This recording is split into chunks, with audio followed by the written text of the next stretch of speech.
इसको मैं तानाशाही समझूं, मैं इसको इमरजेंसी समझूं, मैं इस बात को ये समझूं कि ऐसा दबाव बनाना चाहते हैं, डराना चाहते हैं, धमकाना चाहते हैं कि दूसरे के धर्मों में शामिल ना हो। नेताजी मुझे पहली बार लेकर के आए थे, उस दिन से आज तक लगातार आ रहा हूं, लेकिन ऐसी बैरिकेडिंग कभी नहीं देखी। बैरिकेडिंग इसलिए की जा रही थी कि लोग त्योहार न मना पाएं और जो अपनी धर्म की मान्यताएं हैं, धर्म की जो परंपराएं हैं, वो भी न मान पाएं। बहुत बहुत मुबारकबाद, ईद के त्योहार की बहुत बहुत मुबारकबाद। आज आपके माध्यम से पूरे प्रदेश, देश और दुनिया के सभी लोगों को बहुत बहुत आज मैं मुबारकबाद देना चाहता हूं। ईद का त्योहार हम सब खुशी से मनाते हैं, एक दूसरे से गले मिल करके, सिवैयां खा करके, और उम्मीद करते हैं कि जिस तरीके से हम सब गले मिल करके एक दूसरे का सम्मान करते हैं, एक दूसरे से कैसे हमारे बीच मोहब्बत बढ़े, प्यार बढ़े, लगाव बढ़े, और यही हमारे देश की खूबसूरती है कि जहां पर अलग अलग धर्म के, अलग अलग रास्ते पे चलने वाले लोग सब हम एक साथ मिलकर के रहते हैं। दुनिया में भारत जैसा अच्छा देश, हिंदुस्तान जैसा खूबसूरत देश कहीं नहीं है जहां इतनी जाति धर्म के लोग मिलकर के रहते हैं, त्योहार मनाते हैं, एक दूसरे से खुशियां बांटते हैं। जहां हम एक दूसरे की खुशियों में शामिल होते हैं, वहीं एक दूसरे के दुख तकलीफ में भी शामिल होते हैं। हम एक दूसरे की परेशानियों में एक दूसरे की मदद करते हैं। यही समाज हमारा इसी तरीके से बना रहे, और जब हम सब मिलकर के रहेंगे तो हमारा देश और तरक्की और खुशहाली के रास्ते पर जाएगा। भाजपा के मंत्री आपके नमाज को बैन किया गया था, क्या कहेंगे सर? लगाए गए हैं, ये एक अनडिक्लेयर्ड इमरजेंसी है। मेरे पत्रकार साथियों, हालांकि आपको पता होगा, और इसमें से मैं देख रहा हूं कि बहुत सारे सीनियर लोग भी हैं और बहुत वर्षों से आ रहे हैं यहां पर, और यहीं पर कवर करने आते हैं, कवरेज करने आते हैं। आप इसी जगह पर मिलते हैं। कभी इतनी बैरिकेडिंग नहीं होती होगी। जब मैं आज आ रहा था तो जानबूझ करके पुलिस ने मुझे रोका। मैंने जानना चाहा कि भाई क्यों नहीं जाने दे रहे हो। पूरी बैरिकेडिंग लगा करके मुझे आधे घंटे जब बात की तब जाने दिया, बड़ी मुश्किल से, और एक गाड़ी जाने दी।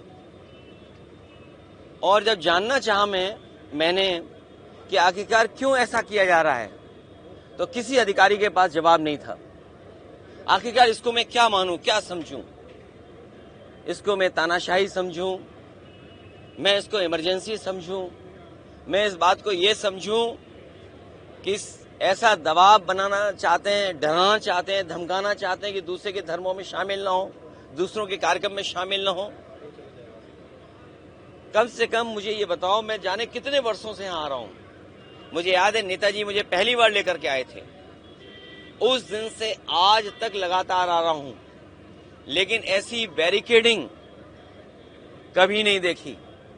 और बैरिकेडिंग इसलिए की जा रही थी कि लोग त्योहार न मना पाएं और जो अपनी धर्म की मान्यताएं हैं, धर्म की जो परंपराएं हैं, वो भी न मान पाएं। तो सबसे बड़ा खतरा लोकतंत्र को है, संविधान को है। ये सरकार बड़ी जिम्मेदारी के साथ मैं कह सकता हूं, यह मुझे नहीं कहना चाहिए, लेकिन फिर भी मैं कह रहा हूं कि ये देश भारतीय जनता पार्टी संविधान से नहीं चला रही है। भाजपा के मंत्री लागू होने जा रहा है सर देश भर में। जब मुबारकबाद दे रहे थे तो लोगों ने उनको वापस जाओ के नारे लगाए हैं, विरोध किया। लेकिन मैं इसमें कुछ नहीं कह सकता हूं। मैं यही कह सकता हूं कि हमारा देश बहुत बड़ा देश है, और यहाँ पर सदियों से हम मिलकर के रहते आए हैं। हमारी मिली जुली संस्कृति यही है कि कब किसके एक दूसरे के खाने से हम मिल गए, एक दूसरे के कपड़े पहनावे से हम मिल गए। हमारी बोली भाषा, हमारा व्यवहार, बहुत सारी चीजें हमारी एक दूसरे से मिली हुई हैं, एक दूसरे से हमने सीखा है सदियों से। इसीलिए मिली जुली संस्कृति के साथ ये देश आगे बढ़े, तरक्की करे, यही सबकी कामना है, और हम सब यही चाहते हैं। लागू होने जा रहा है और काली पट्टी बांध कर विरोध लगातार किया जा रहा है। भाजपा ने आपके खिलाफ कुछ पोस्टर्स लगाए हैं, आपका जो गौशाला वाला स्टेट मैं तो भाजपा से कहूंगा, अगर गाय के सवाल पर हमसे बेहतर कौन जानता होगा।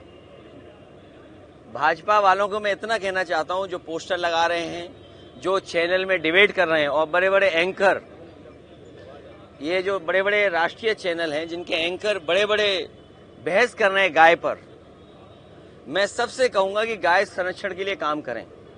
जितनी भी हमारी एंकर महिलाएं हैं, एंकर पुरुष हैं, और जो कंपनियां इन्वेस्ट कर रही हैं इन चैनलों में, मैं उन कंपनियों के मालिक से भी बड़े हाथ जोड़ के निवेदन करूंगा कि वो लोग भी गाय के संरक्षण पे, गाय को के संवर्धन पर, गाय के और हमारी कैसे पले बढ़ें उसके लिए काम करें।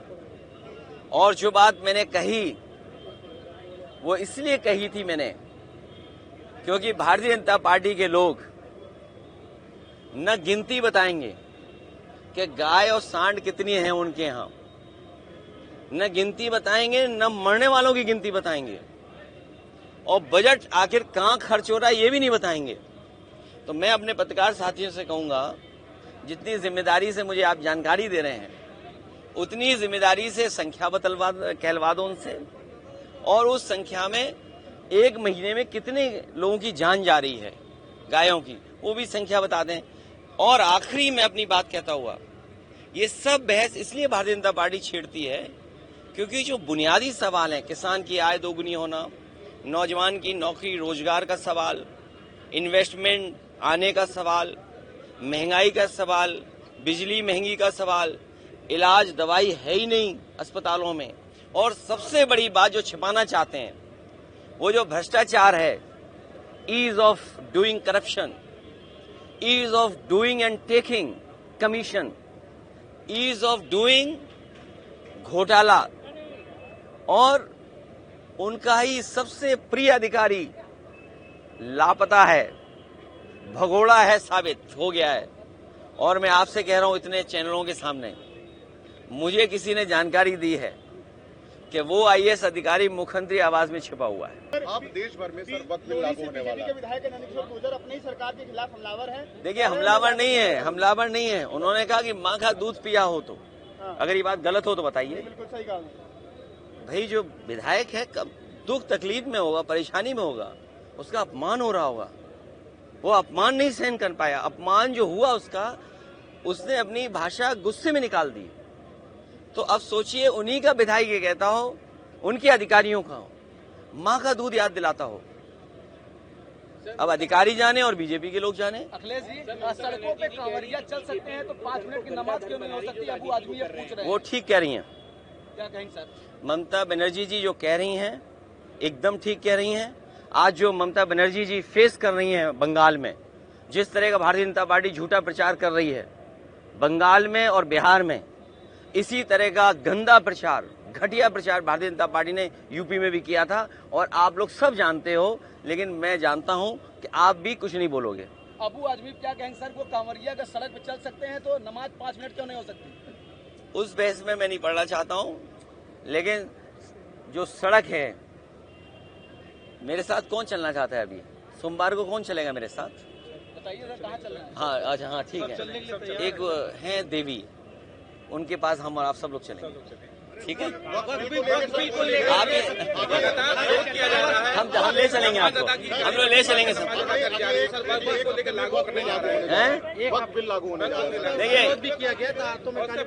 ये मैं आपको बताऊं, आप कहाँ के हो?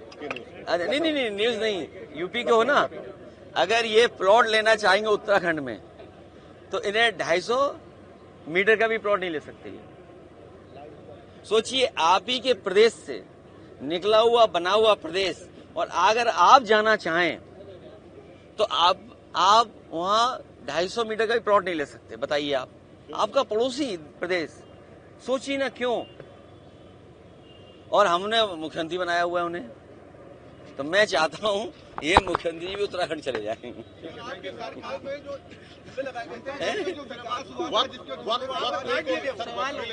अरे वक्फ बोर्ड से मैंने तुमसे क्या कहा? बीजेपी ने पहले एंग्लो इंडियन का वो लिया वापस आरक्षण, जो एंग्लो इंडियन का रिजर्वेशन था वो छीन लिया। जीएसटी से कहा कि हमारे जो व्यापारी हैं उनको सुविधा मिलेगी, उनको मदद मिलेगी। जीएसटी ने महंगाई बढ़ा दी, व्यापार बर्बाद कर दिया, व्यापारी परेशान कर दिए। नोटबंदी ने ये कहा कि भ्रष्टाचार खत्म हो जाएगा। आप बताइए कितने का कमीशन का मामला चला यहाँ पर? ये बंटवारे का झगड़ा है, कमीशन का झगड़ा नहीं था। जब बंटवारा का ठीक होता तो कोई किसी के खिलाफ एफआईआर नहीं होती। ये बंटवारे की वजह से हुआ है। तो आज तक बीजेपी ने जो फैसले लिए हैं उससे पॉलिटिकल लाभ लेने के लिए लिए उन्होंने। जो मोटी बात ये है, जो फैसले, जो कानून, जो संविधान में परिवर्तन भारतीय जनता पार्टी करती है उससे पॉलिटिकल लाभ लेना चाहती है। उससे भारत का विकास, हिंदुस्तान का विकास नहीं होता। और अगर भारत का, हिंदुस्तान का विकास हो रहा होता, चाहे नोटबंदी के फैसले से, चाहे जीएसटी लागू करने के फैसले से, तो आज हमारे 80 करोड़ लोगों को राशन नहीं देना पड़ता। 80 करोड़ लोगों की आय सरकार नहीं बता पा रही। आप वक्फ बोर्ड की बात कर रहे हैं, बीजेपी वालों से पूछिए कि 80 करोड़ लोग जिन्हें आप राशन दे रहे हो उनकी प्रति व्यक्ति आय क्या है। और आपसे बेहतर कौन जानेगा, कोविड के बाद से आपका वेतन नहीं बढ़ा।